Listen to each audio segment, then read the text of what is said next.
నమస్తే, నా పేరు మాధురి. వైజాగ్ లోకల్ న్యూస్ వార్తలకి స్వాగతం. వార్తల్లో ముందుగా ముఖ్యాంశాలు.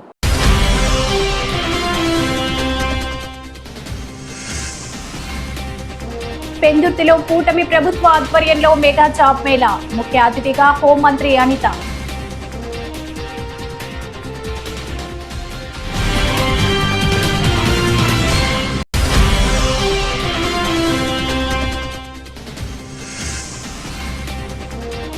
సింహాచలం గోడ కూలిన ఘటనపై ఈవోని సస్పెండ్ చేస్తూ స్పెషల్ చీఫ్ సెక్రటరీ ఉత్తర్వులు.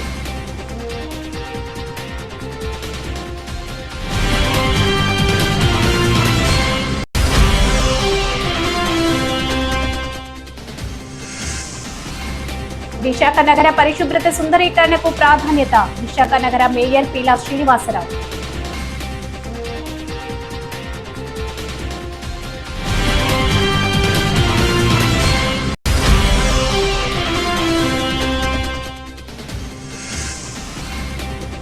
క్రీడా అభివృద్ధికి పూర్తి సహకారం. జిల్లా కలెక్టరేట్ లో అధికారులు నాయకుల సమీక్ష సమావేశం.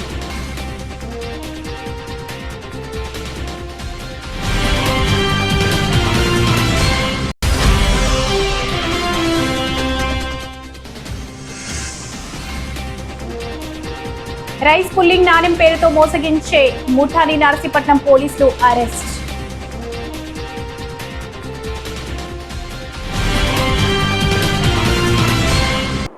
వార్తల్లో ముందుగా, గత ప్రభుత్వంలో జాబ్ మేళాలు, ప్రభుత్వ నోటిఫికేషన్స్ లేక యువత ఇబ్బందులు పడ్డారు అని హోంమంత్రి వంగలపూడి అనిత విమర్శించారు.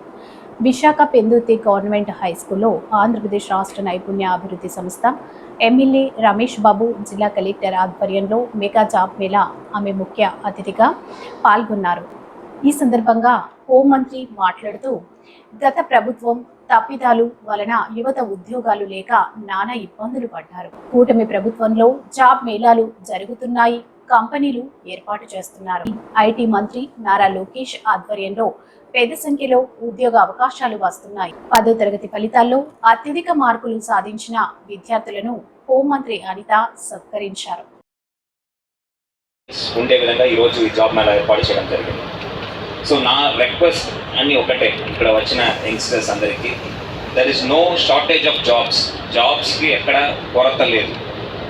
Problem is the gap. Corporation ద్వారా ఏర్పాటు చేసిన ఈ జాబ్ మేళాకి ముఖ్య అతిథిగా విచ్చేసిన గౌరవనీయులు కలెక్టర్ గారు స్పీచ్ ఫస్ట్ టైం విన్నాను నేను ఈ 10 నెలల్లో. కానీ ఎందుకంటే మాట్లాంటి వాళ్ళు వన్ టైప్ ఆఫ్ ఇన్స్పిరేషన్ ఉంటే, కలెక్టర్ లెవెల్లో ఉన్న ఐఏఎస్ ఐపీఎస్ ఆఫీసర్స్ అందరూ కూడా మీలాంటి వాళ్ళకి చాలా మందికి ఇన్స్పిరేషన్. అటువంటి వ్యక్తికి ప్రత్యేకంగా నమస్కారం తెలియజేసుకుంటూ, ఈరోజు ఈ కార్యక్రమానికి ముఖ్య అతిథిగా విచ్చేసిన మా మేయర్ గారు, ప్రత్యేకంగా పీలా శ్రీనివాసరావు గారికి, అదేవిధంగా అన్న సీడ్ కార్పొరేషన్ చైర్మన్ గారు అన్న గండి బాబ్జీ గారికి, అదేవిధంగా కార్పొరేటర్లకి, అదేవిధంగా రాజు గారికి, అందరికీ కూడా ప్రత్యేకంగా ధన్యవాదాలు తెలియజేసుకున్నాం. ఇంతకు ముందు గవర్నమెంట్ల గురించి మాట్లాడడానికి కూడా మాకు ఇంచుమించుగా 10 నెలల టైం అయిపోయింది. కాబట్టి గత ప్రభుత్వం కూడా మాట్లాడుకునే పరిస్థితి కూడా కాదు. కానీ కొన్ని సందర్భాల్లో మనం తెలుసుకోవాల్సిన అవసరం ఉంది, మీకు కూడా చెప్పాల్సిన అవసరం ఉంది. లాస్ట్ 5 yearsలోని కూడా జాబ్ మేళాలు పెట్టే పరిస్థితి కానీ, ఒక డిఎస్సి నోటిఫికేషన్ ఇచ్చే పరిస్థితి కానీ ఏమీ లేక, చదువుకున్న వాళ్ళు చాలా మంది 5 సంవత్సరాలు 6 సంవత్సరాలు ఖాళీగా ఉండి, ఇప్పుడు తిరిగి జాబులు రావాలంటే కంపెనీల దగ్గరికి వెళ్తే, మీకు ఇన్ని రోజులు ఇంత చదువుకుని డిగ్రీ పాస్ అయిన తర్వాత ఇన్ని రోజులు ఖాళీగా ఎందుకున్నారు వాళ్ళ క్వశ్చన్స్తోని బాధపడలేక, ఇంట్లో వాళ్ళు ఇంకా ఉద్యోగం తెచ్చుకోవాలని ఇంట్లో వెనకాల నుంచి ప్రెజర్ పెడుతుంటే వాళ్ళ బాధలు భరించలేక, ఆఖరికి కొన్ని సందర్భాల్లో చిన్న బెట్టింగ్ యాప్లు కూడా అలవాటు పడిపోయి, చిన్న వచ్చే అమౌంట్లు కూడా అలవాటు పడిపోయి, అధిక మొత్తంలో నష్టపోయి సూసైడ్లు చేసుకునే పరిస్థితుల వరకు కూడా యువత వచ్చారంటే, నిజంగా కొన్ని సందర్భాల్లో అనుకుంటా ఇది పాలకుల తాలూకా అంటే పాపం అనే అనుకునే పరిస్థితి నుంచి ఈరోజు ప్రతి 3 నెలలకు ఒకసారి గవర్నమెంట్ కంపల్సరీగా జాబ్ మేళాలు నిర్వహించి, ఉన్న ఏదైతే కంపెనీలు ఉన్నాయో ఆ కంపెనీస్కి సంబంధించి ఆ హెచ్ఆర్ని బతిమాలుకునో బెదిరించుకునో ఏదో రకంగా ఇక్కడ కూర్చోబెట్టుకొని డెఫినెట్గా లోకల్ వాళ్ళకి ఉద్యోగాలు ఇప్పించాలి అనే ఒకే కృత నిశ్చయంతో ఈరోజు స్కిల్ డెవలప్మెంట్ కార్పొరేషన్ వాళ్ళు పనిచేసిన తీరు కూడా ఒకసారి మనందరూ కూడా ప్రశంసించాలి. ఎందుకంటే ఈరోజు నా నియోజకవర్గంలోని కూడా మొన్న ఒక 4 months బ్యాక్ ఒక జాబ్ మేళా కండక్ట్ చేసుకున్నాం. మళ్ళీ 3 నెలల తర్వాత ఇంకొక జాబ్ మేళా కండక్ట్ చేసుకోవడానికి ఆ రోజు మా స్కిల్ డెవలప్మెంట్ వాళ్ళందరూ కూడా వచ్చి సుమారుగా 900 మందికి పైగా ఆ రోజు ఎంప్లాయ్మెంట్ ఇచ్చిన పరిస్థితి. ఈ రోజు నేను ఇందాకే అడిగాను, ఇంతకు ముందు ఎక్కడ జరిగిందంటే గోపాలపట్నం. గోపాలపట్నంలో చూస్తే 807 మందికి ఎంప్లాయ్మెంట్ ఇచ్చిన పరిస్థితి. ఈ రోజు చూస్తే సుమారుగా ఇక్కడ ఉన్న హెచ్ఆర్స్ అందరూ కూడా దగ్గర 2000 మంది 2000 ఉద్యోగాలతో మీ దగ్గరికి నుంచున్నారు. చాలా మంది సుమారుగా 2500 నుంచి 3000 వరకు కూడా రిజిస్ట్రేషన్స్ చేసుకున్నారని గౌరవ ఎమ్మెల్యే గారు కూడా మాకు తెలియజేస్తున్నారు. అంటే ఇక్కడ విషయం ఏంటంటే ఇక్కడికి వచ్చిన కంపెనీస్ అన్ని కూడా కంపల్సరీగా మన ఉద్యోగాలు తీసుకుంటాయా అంటే డెఫినెట్గా వాళ్ళకి తగ్గ క్వాలిఫికేషన్స్ ఉండేటప్పుడు డెఫినెట్గా వాళ్ళు కంపల్సరీగా తీసుకుంటారు. తీసుకునే పరిస్థితుల్లో కూడా వాళ్ళకి కూడా నేను విజ్ఞప్తి చేస్తున్నాను. ఎందుకంటే ఈ రోజు ఈ కంపెనీలన్నీ మీ కంపెనీలన్నీ ఇక్కడ ఉన్నాయంటే చాలా మంది రైతుల తాలూకా త్యాగ ఫలితం. చాలా మంది ఊర్లను కూడా పక్కన పెట్టి మీకు కంపెనీలకు ఆ రోజు భూములు ఇచ్చి మీరు మీ కంపెనీలను ఉద్యోగాలు వస్తే మా పిల్లలకు ఉద్యోగాలు వస్తాయనే ఉద్దేశంతో ఆ రోజు కంపెనీల దగ్గర కూడా భూములు ఇచ్చిన పరిస్థితి. ఈ రోజు ఈ నేపథ్యంలో మీరు కూడా ముందుకు రావడం, ఆ ముందుకు వచ్చే క్రమంలో వాళ్ళందరికీ కూడా ఒక జాబ్స్ వచ్చే పరిస్థితి కూడా రావడం అనేది కూడా అది మీకు ఒక బెనిఫిట్ గానే భావించాలి, మీకు ఒక బ్లెస్సింగ్ గానే భావించాలి. ఈరోజు చాలా మంది పిల్లలు ఉన్నారు, చాలా మంది బీటెక్లు ఎంటెక్లు చేసుకొని ఉన్నారు. నేను రీసెంట్ గా లాస్ట్ టైం మహిళా పోలీసుల గురించి సందర్భంగా ఒక విషయం చెప్పాలి. మహిళా పోలీసులు విశాఖలో క్రీడల అభివృద్ధికి పూర్తి సహకారం అందిస్తామని షాప్ చైర్మన్ రవినాయుడు తెలిపారు. క్రీడల సమగ్ర అభివృద్ధికి ప్రభుత్వం క్రీడా సంఘాల సమన్వయం అని అన్నారు. వేసవి శిబిరాలు, క్రీడా అభివృద్ధిపై collector Harendari Prasad, MLA Ganababu, PMRDA commissioner విశ్వనాథతో ఆయన సమావేశమయ్యారు. విశాఖను క్రీడా కేంద్రంగా మలిచేందుకు సీఎం కృత నిశ్చయంతో ఉన్నారని ఆయన చెప్పారు. పాఠశాల స్థాయి నుంచే క్రీడలను ప్రోత్సహించాలని, ప్రాథమికోన్నత పాఠశాలలకు 30,000, ప్రాథమిక పాఠశాలలకు 17,000 క్రీడా సామాగ్రికి ప్రభుత్వం మంజూరు చేస్తుందని అన్నారు. అన్ని స్టేడియంలను క్రీడాకారులకు అందుబాటులోకి తెస్తామని ఆయన హామీ ఇచ్చారు. కమిషనర్ గారు కూడా నమస్కారం తెలియజేస్తున్నాను. అదేవిధంగా చంద్రబాబు గారు మీలో ఒకరు.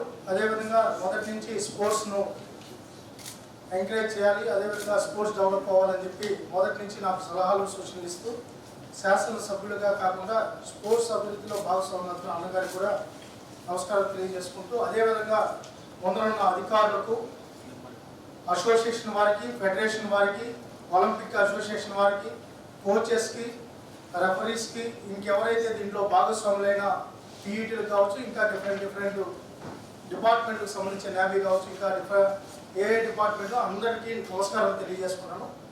ఈరోజు గౌరవ ముఖ్యమంత్రి నారా చంద్రబాబు నాయుడు గారు ఈ రాష్ట్రంలో స్పోర్ట్స్ డెవలప్ అవ్వాలి, ఈ రాష్ట్రాన్ని క్రీడాంధ్రప్రదేశ్గా మార్చాలి.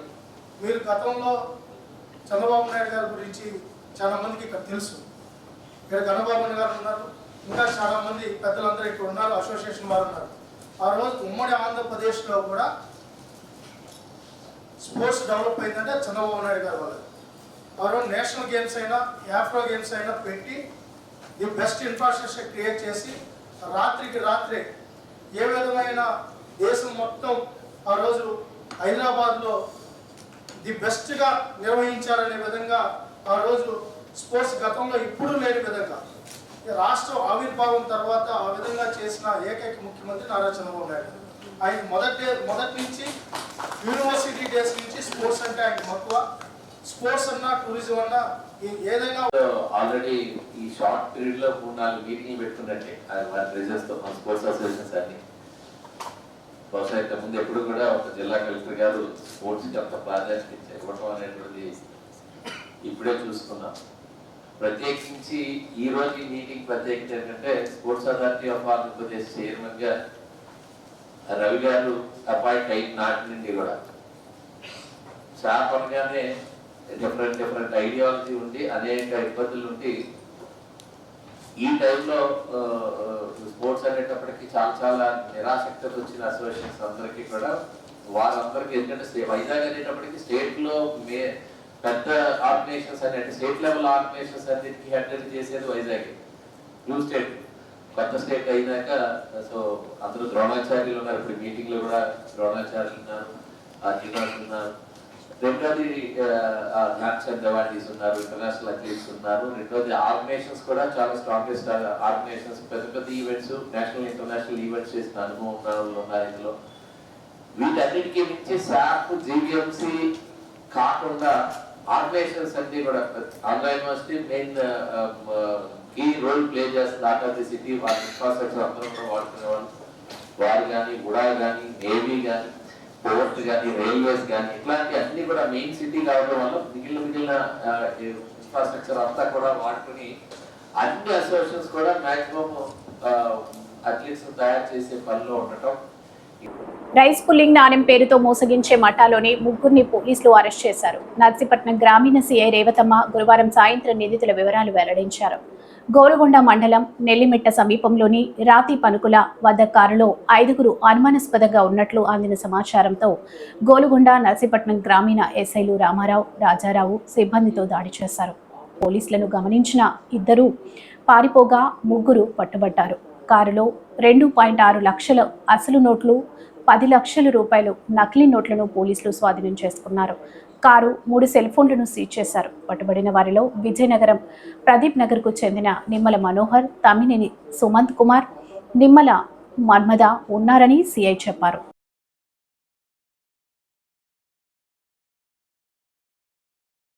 అనకాపల్లి జిల్లా నర్సీపట్నం రూరల్ సర్కిల్లో మా నర్సీపట్నం ఎస్డిపో గారికి రాబడిన సమాచారం మేరకు ఈరోజు నర్సీపట్నం రూరల్ ఇన్స్పెక్టర్ నేను, రూరల్ ఎస్ఐ గారు రాజారావు గారు, గోల్కొండ ఎస్ఐ రామారావు గారు ముగ్గురు టీములుగా డివైడ్ అయ్యి మాకు రైస్ పుల్లింగ్ చేసే టీం ఏమంచో కరెన్సీతో వస్తుందని రాబడిన సమాచారం మేరకు మాకు నర్సీపట్నం అవుట్స్కట్స్ అండి పనుకుల దగ్గర మేము కాపు కాస్తే ఒక కారు సుజుకి కారు వచ్చిందండి. AP 39 EW 9681. మమ్మల్ని చూసి పారిపోతుంటే మేము పట్టుకున్నాము. అందులో ఒక 2 పరారు అయిపోయారు, 3 మాత్రం క్యాచ్ చేశాము మీడియేటర్ సమక్షంలో. వాళ్ళని వేరువేరుగా మాట్లాడాం వాళ్ళతోని. వీటి అగ్రహారంలో మనోహర్ అని ఆయన మాట్లాడితే ఆయన కొన్ని నిజాలు చెప్పాడండి. ఏంటంటే రైస్ పుల్లింగ్ కాయిన్ అనే ఒక కాయిన్, సీతారామ లక్ష్మణ ఒక కాయిన్ ఉంటుంది. ఆ కాయిన్ వీడియో చూపిస్తే ఆ వీడియో కానీ నచ్చినట్లయితే అమాయకులు ప్రజలు ఎవరైతే ఆకర్షితులు అవుతారో వాళ్ళు కొంత అడ్వాన్స్ ఇస్తారండి వీళ్ళకి. అంటే ఇందులో ఎవరైతే ఇప్పుడు మాకు టీం దొరికిందో ఆ టీమే 2 డివైడ్గా అయిపోతారండి. 2 డివైడ్గా అయిపోయి బి అనే టీంకి ఏమంచో ఇది పలానా దగ్గర రైస్ పుల్లింగ్ కాయిన్ ఉంది, మీరు మనం వెళ్దామని వాళ్ళకి చెప్తారు. వీళ్ళు చెప్తే బి ఏమంచో వాళ్ళు తొందరగా ఉంటారు. అంటే ఆ కాయిన్ కానీ మన దగ్గర ఉంటే కోట్ల రూపాయలు వస్తాయని నమ్మబలికేస్తారు. వీళ్ళు మోటివేట్ చేస్తారు, కంప్లీట్గా మోటివేట్ చేసి వీళ్ళు కూడా అందులో ఈ గ్యాంగ్లో ఒక టీం ఏమిటంటే ఆ కాయిన్ ఆక్షన్ వేస్తారండి. ఆక్షన్ వేసి ఒక ఆక్షన్లో వాళ్ళకి పోటీ పెట్టి జెన్యున్ నోట్లు ఎవరైతే ఉన్నాయో ఆ జెన్యున్ నోట్లు ఏమంచు ఈ కాయిన్ ఇప్పుడు ఎవరైతే అప్స్టాండింగ్లో ఉన్నారో అతని మీద 5 కేసులు ఉన్నాయి. అతను నేటివ్ ఆఫ్ అరకులో 4 కేసులు, ఈస్ట్ గోదావరిలో కూడా ఉన్నాయి. ఆయన ఈ కాయిన్ వీడియోగ్రఫీ చూపించి డబ్బులు ఏమంచు గుంజుతుంటాడండి. బయట వాళ్ళు ఏదైతే జెన్యున్ నోట్లు ఇస్తారో ఆ పార్టీ వెళ్ళిపోయిన తర్వాత ఈ కాయిన్ వీడియో చూపించిన ఆయన ప్లస్ ఇంకా ఇప్పుడు మాకు దొరికిన టీము షేర్ చేసుకుంటారండి. 50% కేవలము గిరిజనాలకి మభ్య పెట్టాలనే ఉద్దేశము. ప్లస్ ఆ నోట్లు కూడా చూస్తే మనం కంప్లీట్గా ఎడ్యుకేషన్ ఉన్నోళ్ళు అయితే తప్ప కానీ ఈ నోట్లు. విశాఖ నగర పరిశుభ్రతకు సుందరీకరణకు తొలి ప్రాధాన్యత ఇస్తున్నట్లు నగర మేయర్ పీలా శ్రీనివాసరావు పేర్కొన్నారు. శుక్రవారం ఆయన క్షేత్రస్థాయి పర్యటనలో భాగంగా విశాఖపట్నం ఆర్కే బీచ్లో బీచ్ క్లీనింగ్ యంత్రాన్ని స్వయంగా నడిపి వాటి పనితీరును పరిశీలించారు. ఈ సందర్భంగా నగర మేయర్ మాట్లాడుతూ ఎంతో సుందరమైనటువంటి విశాఖ నగరాన్ని పరిశుభ్రమైన నగరంగా తీర్చిదిద్దేందుకు రాష్ట్ర ముఖ్యమంత్రి నారా చంద్రబాబు నాయుడు కృషి చేస్తున్నారని, అలాగే విశాఖకు సువిశాలమైన సాగర తీరం ఉందని, ఎంతోమంది పర్యాటకులు సందర్శకులు విశాఖ నగరానికి వస్తూ ఉంటారని, వారికి ఆహ్లాదకరమైన వాతావరణం కల్పించేందుకు విశాఖ సాగర తీరాన్ని నిత్యం పరిశుభ్రంగా ఉంచేందుకు ప్రాధాన్యత ఇవ్వాలని అధికారులకు సూచించారు.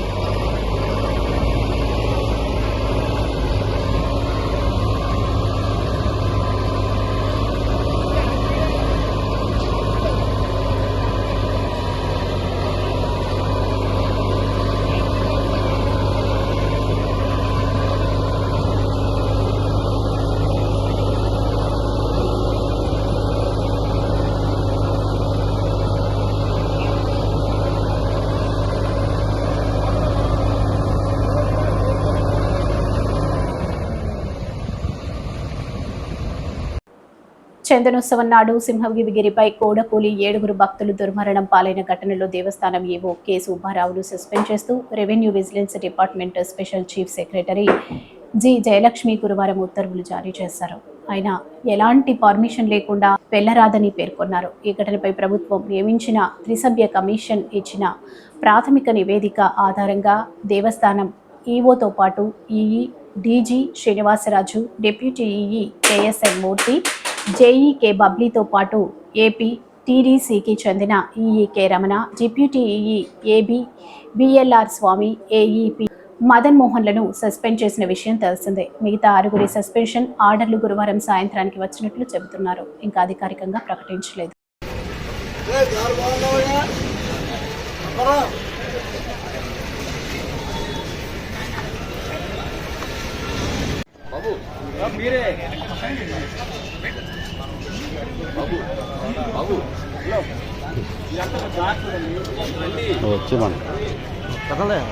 పాత గాజువాక కూడలిలో భాజపా కన్వీనర్ కరణంరెడ్డి నరసింగరావు ఆధ్వర్యంలో ఆపరేషన్ సింధూర్కి సంఘీభావ విజయోత్సవ ర్యాలీ జరిగింది. టపాసులు కాల్చి మిఠాయిలు పంచుకుంటూ విజయోత్సవ వేడుకలు జరుపుకున్నారు. భారత్ మాతాకి జై అంటూ నినాదాలు చేశారు. ఈ సందర్భంగా నరసింగరావు మాట్లాడుతూ పహల్గామ్ ఉగ్రదాడిలో 26 మంది ఆడపడుచుల నుదుట కుంకుమ బొట్లు తుపాకీతో తుడిచేసిన ఉగ్రవాదులను అంతమొందించేందుకు ఆపరేషన్ సింధూర్ పేరుతో ప్రధాని మోదీ నాయకత్వంలో పాకిస్తాన్ మరియు పాకిస్తాన్ ఆక్రమిత కశ్మీర్లో మంగళవారం అర్ధరాత్రి 1 గంటకు భారత త్రివిధ దళాలు వైమానిక దాడులు జరిపి 9 ఉగ్ర శిబిరాలను ధ్వంసం చేశాయని అన్నారు.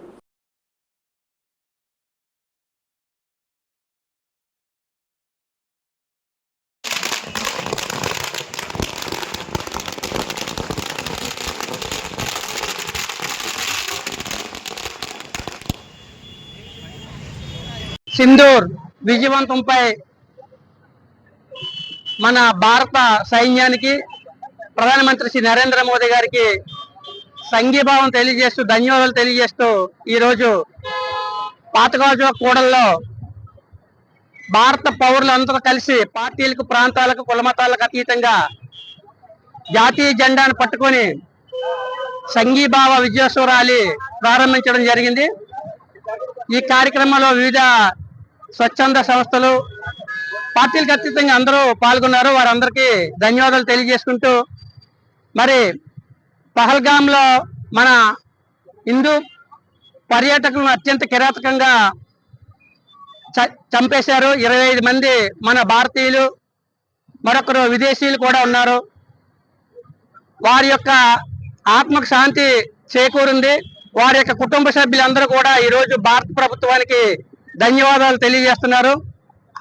పాకిస్తాన్ ఆక్రమిత కాశ్మీర్లోని, అదేవిధంగా పాకిస్తాన్లో ఉన్నటువంటి 9 ఉగ్రవాద సంస్థలను మంగళవారం రాత్రి అర్ధరాత్రి 1:05 ఈ యొక్క సర్జికల్ స్ట్రైక్ మొదలుపెట్టి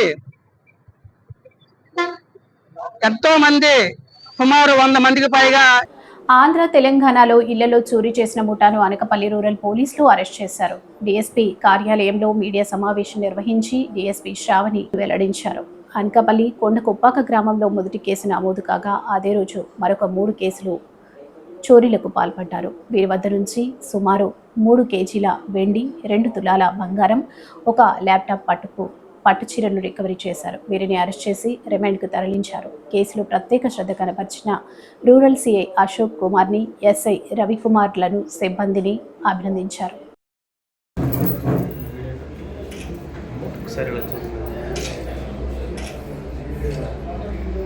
తెలంగాణ రాష్ట్రాల్లో వరుసగా జరిగిన ఇంట్లో చోరీల కేసులో ప్రధాన నిందితులుగా ఉన్న దొంగల ముఠాను అరెస్ట్ చేయడంలో ఈరోజు అనకాపల్లి జిల్లా పోలీసులు విజయం సాధించారు.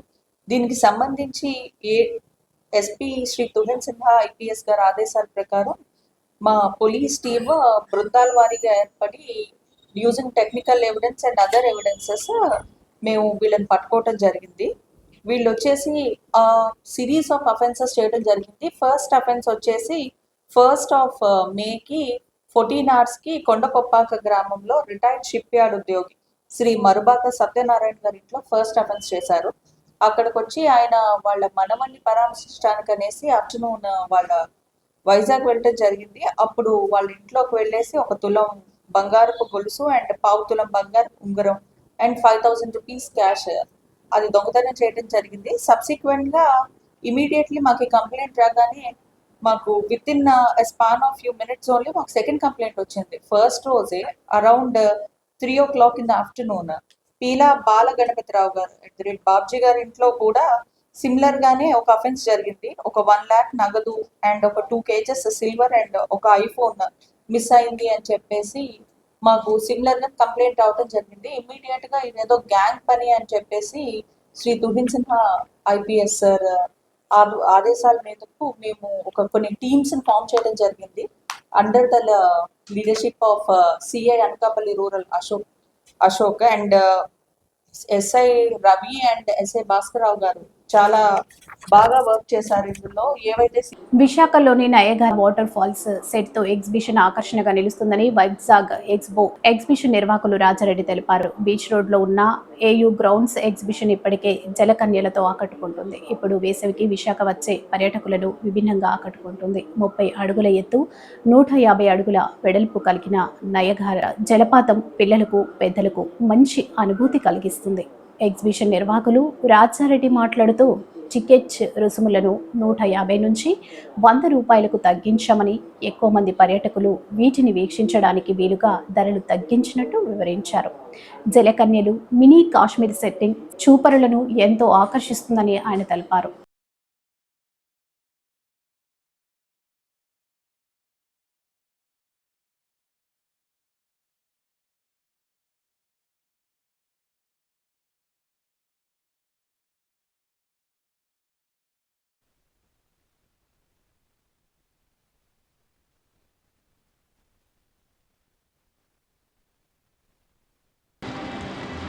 భారతదేశంలోనే మొట్టమొదటిసారిగా ఈ వైజాగ్ ఎక్స్పోలో ఈ నయాగర జలపాతాన్ని ఇక్కడ ఒక నమూనా రూపంలో మనం వేయడం జరిగింది, సెట్టింగ్ రూపంలో.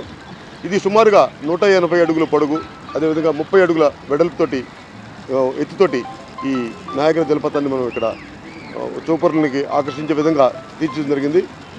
దీంట్లో సుమారుగా 4 లక్షల లీటర్ల వాటర్ తోటి మనం వాటర్ స్టోర్ చేసుకొని ఆ వాటర్ని రొటేట్ చేస్తూ ఈ నయాగర జలపాతాన్ని మనం చేస్తూ ఉన్నాము. ఇది ఎక్కడో అమెరికాలో ఉన్నటువంటి అదేవిధంగా జలపాతాన్ని ఇక్కడ మనం విశాఖ నగర బీచ్లో ఉన్నటువంటి బీచ్కి ఎదురుగా ఉన్నటువంటి ఏయూ గ్రౌండ్స్లో ఈ రోజు నుంచే ప్రారంభిస్తూ ఉన్నాము. ఈ ప్రారంభంలో ముఖ్యంగా చెప్పాలంటే ఈ ఎగ్జిబిషన్లో జలకర్ణీలతో పాటు మినీ కాశ్మీర్ని కూడా ఇక్కడ మనం పెట్టడం జరిగింది.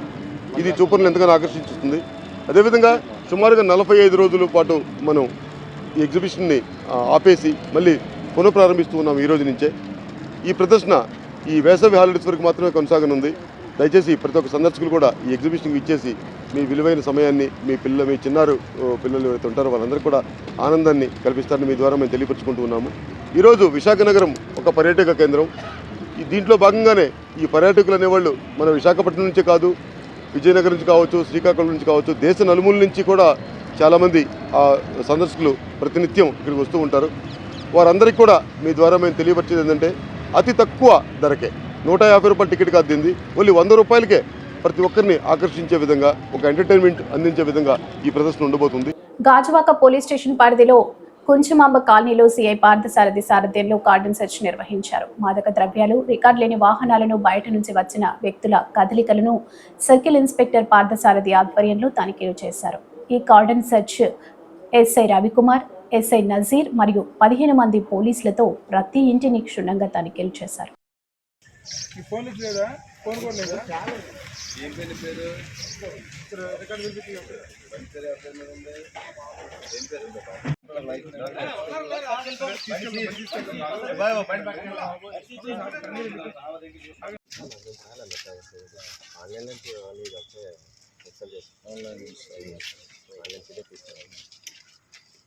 సరే ఉందండి licence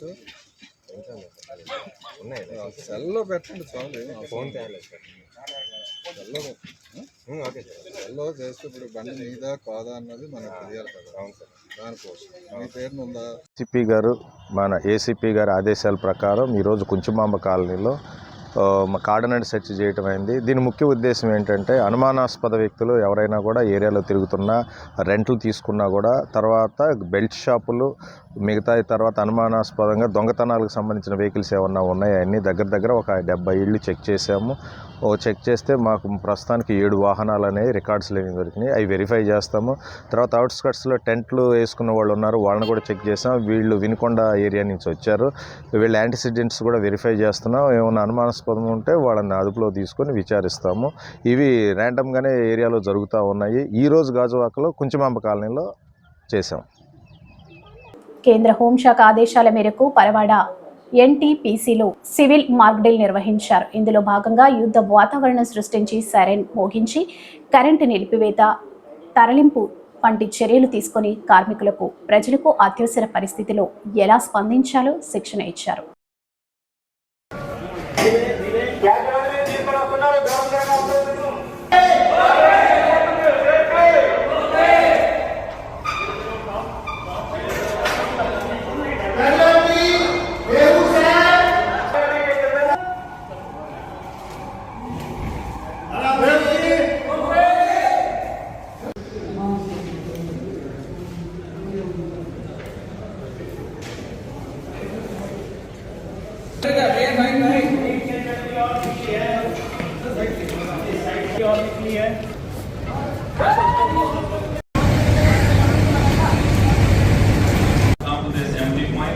Then there will be the blackout, and then there will be, if there is any attack or any casualty, there will be the rescues of the casualty.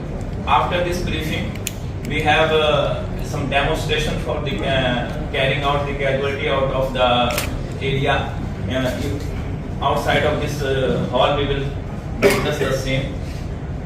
And after that, one aspect is after the communication systems. We have checked our communication system. The numbers we have, are they working and they are responding or not responding. And the main purpose of the mock drill is to prepare for the next time. If any one of you or some improvement or some points, we will welcome that one, so that in the next time we will can mitigate of everyone, and we have to participate it with the enthusiasm and with the full devotion to the system. And if you notice, ఇంత crucial టైంలో మనమందరం ఇక్కడ gather అవ్వడానికి, coming together in the crucial time అనేది చాలా ముఖ్యమైన విషయం. So ఇందాక సార్ చెప్పినట్టు no one will be left behind, ఇదే మెయిన్ కాన్సెప్ట్. సో ప్రజలను రక్షించడం, స్ట్రాటజిక్ లొకేషన్స్ని కాపాడుకోవడమే మన ముఖ్యమైన బాధ్యత. సో అందుకోసం రెవెన్యూ డిపార్ట్మెంట్ సైడ్ నుంచి ప్రతి ఒక్కరూ ఇన్వాల్వ్ అయ్యి ఈ కార్యక్రమంలో పాల్గొంటారని తెలియజేస్తున్నాం. ఈ వార్తలు ఇంతటితో సమాప్తం. నమస్కారం.